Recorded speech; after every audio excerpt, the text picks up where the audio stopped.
Shall we start with a cliché?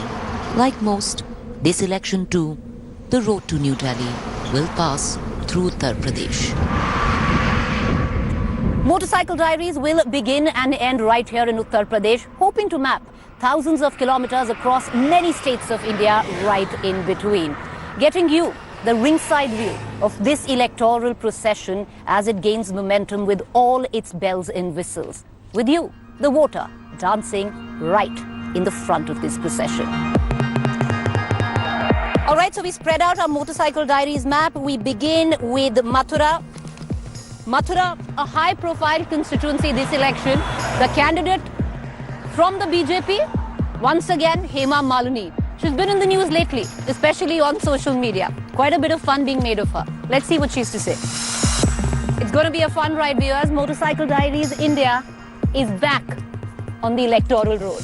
Well, we begin our election journey through Brajvasi region, the Braj region of Uttar Pradesh. We reach the twin holy cities of Mathura and Vrindavan. Both come under the constituency of Mathura. Well, the birthplace of Lord Krishna, and if Lord Krishna welcomes his devotees with open arms, then the Brajvasis, the people who are of this region, have welcomed candidates from outside with open arms. Rarely has a candidate from the Braj region ever won from this constituency. So who will it be this time? Well, believe me, it's a high-profile constituency because Hema Malini is standing from Mathura for the second time asking to be re-elected. 1968 में पूर्व प्रधानमंत्री अटल बिहारी वाजपेयी लड़े थे तो चौथे number पे रहे थे। जमानत जब्त हुई थी। हाँ, जमानत जब्त हुई थी। उस समय यहाँ पे राजा महेंद्र सिंह जीते थे और अटल जी चौथे नंबर पे रहे थे।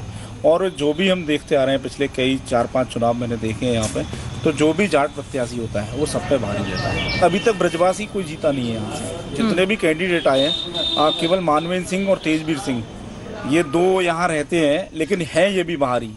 एक अवागढ़ से आए हुए हैं, एक मेरठ के हैं। लोकल यहाँ का लोकल रहने वाला अभी तक कोई नहीं जीता यहाँ से।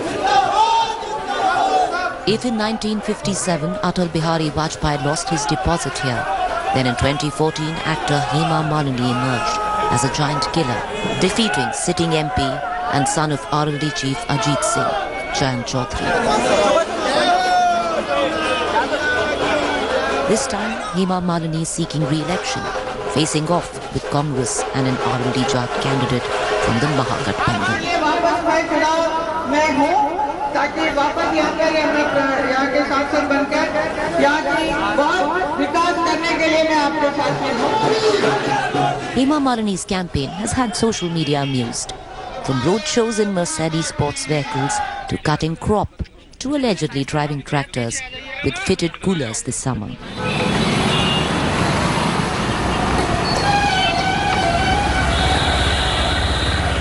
Now, Krishan Nagari, Mathura is a religious town. Important for the BJP, the presence of the RSS quite strong here as well. No wonder that BJP's candidate Hema Malini usually every day when she campaigns holds one meeting with the RSS. It's happening right now.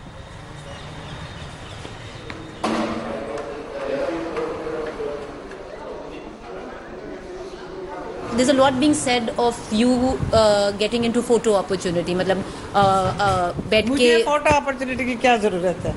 Every day there are hundreds of people want to click a picture for so many magazines.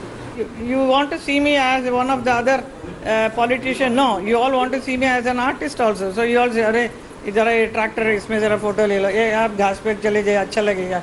I said I oblige them. Why not? People are saying that okay, you haven't done much work. उनको क्या बोलना चाहेंगे? What do you have to say to that? बिल्कुल गलत बोलते हैं. आप बुलवाएंगे तो बोलेंगे ऐसे. Is this your last election? Yeah? Maybe that's all. But I will definitely I'll complete whatever I wanted to do. Anything for the women? कोई connect है आपका जो यहाँ की महिलाएं हैं? You're a woman. They look at you as a woman. Yeah. महिलाओं का तो जो whatever Modi ji has given, they're all getting used to it, making use of it. And from my side, women health care is very important.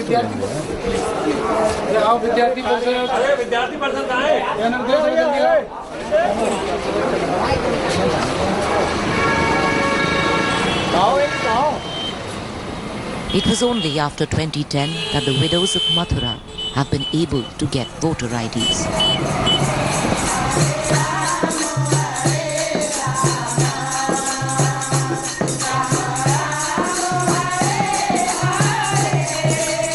Coming here from across the country after being left destitute, they had lost their voting rights in the city where they lost their husbands.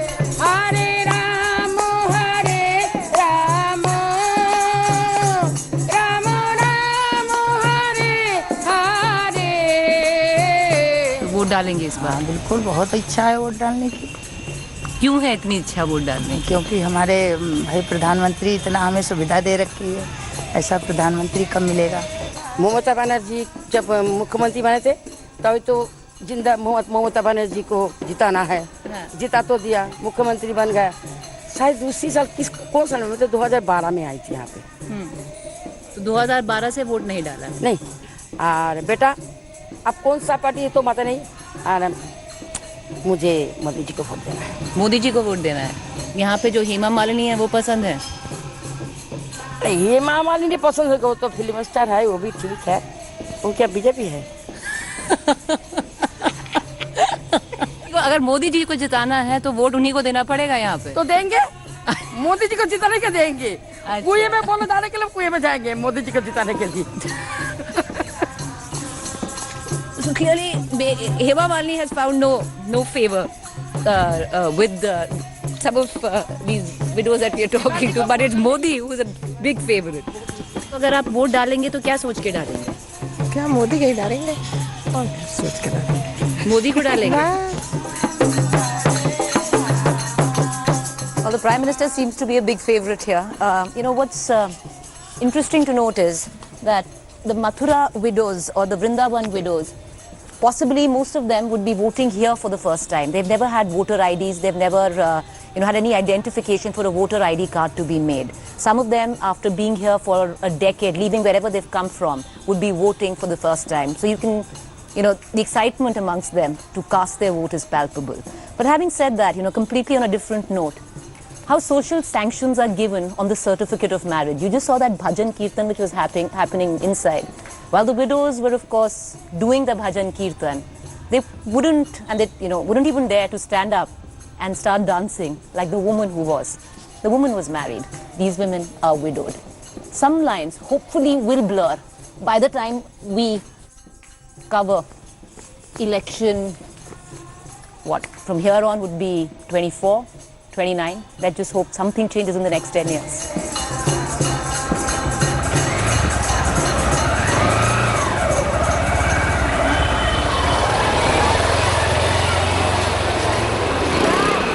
Leaving for Agra in the evening, we pass a Hema Malini Sabha.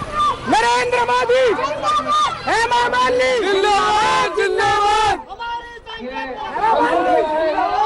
So while Mathura is pasted with posters of Narendra Modi, the star factor still is going to be Hema Malini. Well, what they say here, भीड़ इकट्ठा कर लेती हैं, vote मिलेगा, वो अलग बात है। जितना किया है वो बहुत कम है। इससे ज्यादा मैं कर नहीं पाई कि वो ब्रजवासी बन गई हूँ। यही रोड बिल्कुल खड्डे था और आगे आई है तो कितनी अच्छी बनी हुई है, इन्होंने तो बनवाई है। इतना काम किया है कि अभी तक किसी और ने नहीं किया है। सड़क वड़क खूब बनवाई है, अच्छा किया है। उसमें रावल में बहुत अच्छा किया है। लाइट सबसे बढ़िया आती है मथुरा में इस समय। लाइट सबसे बढ़िया आती है मथुरा में। पर आपको लगता है इन्होंने कराया है? इन्हीं के ये आई है जब से उन्हें लगा लाइट। तो करेक्ट इतना अच्छा है, इतनी ब्यूटीफुल है। हम मोदी जी के साथ हैं, मोदी जी के साथ हैं। मोदी जी ने बहुत कुछ किया है। आपको हेमा मालिनी क्यों पसंद है? नहीं, हेमा मालिनी हमको जो बीजेपी का जो ये है संसद है, मुझे वही पसंद है। एक्चुअली मैं भी चाहती हूँ स्वच्छ भारत बने। सही पार्टी को आपको वोट देना है।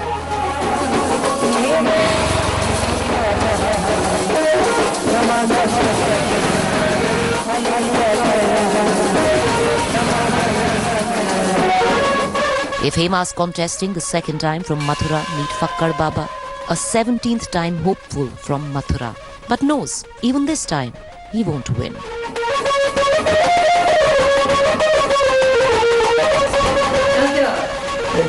फक्कड़ बाबा किसने रखा? ये ब्रजवासियों ने रखा है, यहाँ के लोग। हाँ यहाँ के लोगों ने हमारी वृत्ति देख करके, हमारी जो वृत्ति देखा कि बाबा फक्कड़ स्वभाव से रहते हैं, तो बाबा फक्कड़ बाबा, ये निश्चलानंद सरस्वती, ये हाँ शंकराचार्य हैं वहाँ के जगन्नाथपुरी। इन्होंने बोला आपको कि आप पर्चा भरिए, आप चुनाव लड़ा करो, पर्चा भरा करो।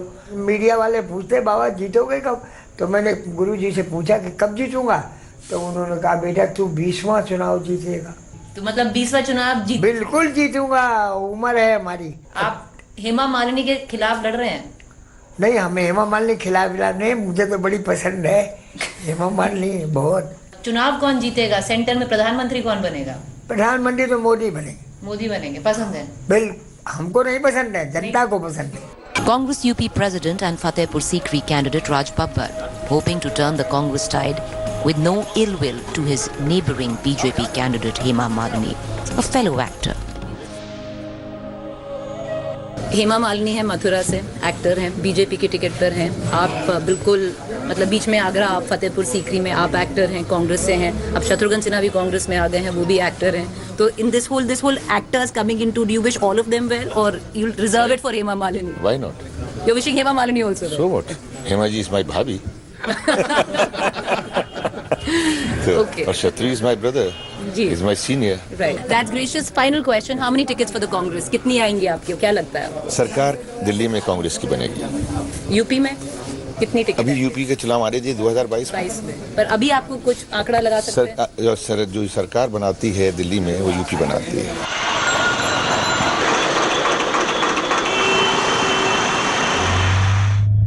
So after Mathura, we've reached the constituency of Agra, the city of the Taj, the hub of footwear, leather industry, and also a constituency which is dominated by Dalit politics. Possibly is called in UP as a constituency of the cradle for Dalit politics. And why not so? With over 25% of the Dalit population, Agra is one of the 17 constituencies in Uttar Pradesh which is reserved for the SC/ST category.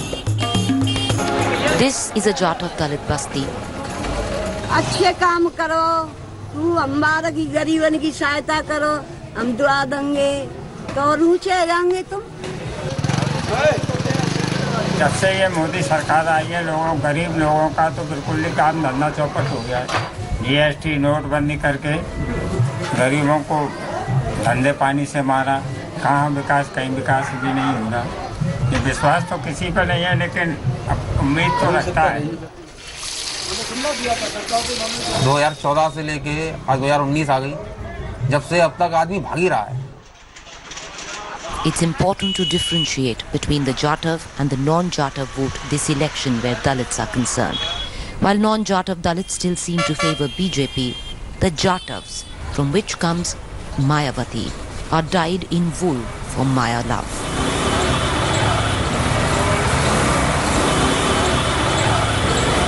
Unlike Mathura, the mood in Agra anti-establishment. अभी धंधा कैसा है? अभी धंधा ऐसा है कि रोटियां भी नसीब नहीं हो रही इस धंधे से। पर आप मांगते क्या हैं सरकार से, क्या चाहते हैं? सरकार से यही चाहते हैं कि भी धंधा चले। सरकार से कोई झगड़ा थोड़ा ही है, सरकार तो कोई भी आए, गरीबों का रोजगार चले। अब तो धंधा है ही नहीं बिल्कुल। जब से बीजेपी सरकार आई है, जब से ये चमड़े का लेदर, ये तो धंधा खत्म ही हो गया, ये समझ लो। सारी चीजें ऐसी ऐसी लगा दी चमड़े के अंदर। कहीं अगर बाहर भेजते हैं तो GST, ई-वे बिल, आदमी छोटा वर्ग का व्यक्ति कहाँ से लाएगा, ये बताइए आप। ये बड़े बड़े उद्योगपतियों को फायदा मिल रहा है, छोटे वर्ग किसी व्यक्ति को फायदा नहीं है इसमें। जनता परेशान है इस समय, समझे। अब जनता, अब EVM का चक्कर है। अगर EVM उनके मोदी जी के हाथ में है तो मोदी जीतेंगे, और जनता के हाथ में तो गठबंधन जीतेगा। प्रधानमंत्री ने कभी मजदूरी करी? गिलदारी करके दिखाएं प्रधानमंत्री। चाहे किसने बेचते हुए मोदी जी को देखा? आपने देखा क्या? हमारे पूरी ने देखा? जिसने देखा नहीं देखा ना। मुख्यमंत्री बनते हुए देखा, उसके बाद प्रधानमंत्री को बनते हुए देखा। This is a wholesale leather market in Agra. Most people we spoke to here say it pales in comparison to what it used to be. The sense that we got, anti-establishment, not very happy with the incumbent government, at least in the wholesale market. What do other people in the leather industry, in the shoemaking industry, which is the hub of Agra in terms of the economy, what do they feel? Let's find out.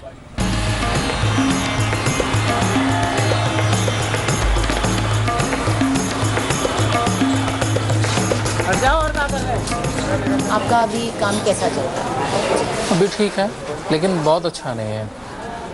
जब से मोदी सरकार आई है तो काम में पहले से बहुत फ़र्क आ गया। फिर जीएसटी आ गई, जीएसटी से भी बहुत फ़र्क आया। जीएसटी अच्छी चीज़ है, हमने एक्सेप्ट भी किया, बट सिस्टम नहीं समझ में आ रहा। बैक टू बैक हर 3 महीने में 2 महीने में अलग से अकाउंटेंट रखना पड़ता है, बहुत सारी दिक्कतें आती हैं। समझ में नहीं आ पा रहा है सिस्टम अभी। वकीलों के पास जाते हैं कि भाई बताइए, उनको खुद को नहीं पता होता। क्योंकि आगरा में जूता कारोबार बड़े स्तर पे है, एशिया में नाम है आगरा का जूते को लेके, लेकिन गवर्नमेंट का कोई ध्यान नहीं है यहाँ। अगर गवर्नमेंट ध्यान देती है तो हमारा जूता उद्योग और भी आगे जा सकता है। दूसरी चीज़, यहाँ ताजमहल है। ताजमहल इंडस्ट्री इतनी बड़ी है, इतने लोग ताजमहल इंडस्ट्री से जुड़े हुए हैं, लोगों के पेट वहाँ से भरे जाते हैं, ठीक है, लेकिन कोई ध्यान नहीं है गवर्नमेंट का वहाँ। क्या इस सरकार ने जो अभी सेंटर पे है कुछ किया है आगरा के लिए? 56 इंच का सीना अगर कोई बताएगा तो उसके आगे कोई सवाल नहीं रह जाते, मर्द आदमी कहलाएगा। पर ये कैसा सीना है, उसके अंदर एक चूहे जितना भी दिल नहीं है। पानी यहाँ पर कोई भी आदमी आगरा का पिछले 50 साल में आप सर्वे कीजिए, उस पानी से हाथ भी धोना जो है हानिकारक है। यहाँ आपस में लड़ा के अब क्या है, विकास तो एक तरफ है, अब हिंदू मुस्लिम सा शुरू हुआ पड़ा है। क्या मतलब, क्या हो क्या रहा है इस कंट्री के अंदर? अगर यही सरकारें रहीं और यही कुछ करती रहीं तो अगली दफ़ा मैं आपको दावा करता हूँ इस इंडिया के 6 इंडिया बनेंगे, 6 टुकड़े होंगे। औरंगजेब के ज़माने में हिंदू सुरक्षित रहा, 2014 तक सुरक्षित रहा, अभी ऐसा क्या हो गया? जो यहाँ का इंडस्ट्रीज का विकास या पर्यटन का विकास होना चाहिए था वो नहीं हुआ। मेरे तो आपके माध्यम से यही कहना है कि इसमें कोई भी यानी non pollution industries, IT industries, ऐसी बड़ी इंडस्ट्रीज आनी चाहिए जिससे कि यहाँ से बच्चों का पलायन रुक जाए, नहीं ये बुड्ढों का शहर बन के रह जाएगा आगरा। सरकार से आप क्या चाहते हैं? एक नई सरकार आएगी, अभी तक सरकार ने कुछ किया है ताज के लिए? देखिए, धोखा ही धोखा दिया पिछले 5 साल में। जो बोला, जो मैंने मैनिफेस्टो में देखा, उसमें से कुछ भी नहीं हुआ। कोई ऐसा काम नहीं हुआ जो पर्यटन हित में होता। सबसे मुख्य जो आगरा की डिमांड थी, अंतर्राष्ट्रीय एयरपोर्ट, वो बना ही नहीं। कोई उसी पर सोचा ही नहीं, देखा ही नहीं।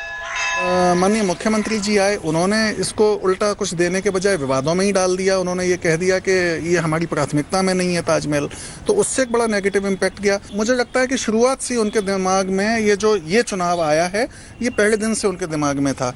तो जो सारी चीज़ें हुई वो इंडस्ट्री को देने के बजाय वो चुनाव पर फोकस ज़्यादा रहे और उसी के हिसाब से ये सब तैयारियाँ की गई, तो उसमें ये बाकी चीज़ें सब कहीं पीछे छूट गई। Covering an election for a journalist is like being in boot camp. The hours that you put in on the road are exhausting. The Motorcycle Diaries team sleeps maximum 4 hours per night. So as the city of Agra is booming with politics, BJP, Congress, Mahagathbandhan, everyone has an opinion. We found ourselves a little spot of tranquility, even if it's just for about, 5 minutes? Look at this, it's spectacular. It's the Taj right there. It's this beautiful monument right here. There's this Yamuna, which is placid. Looks beautiful from here, but it's not. The Yamuna is dirty, very dirty. Has been always an election issue in Agra, but this election, bigger fish to fry. The Yamuna will flow the way it is.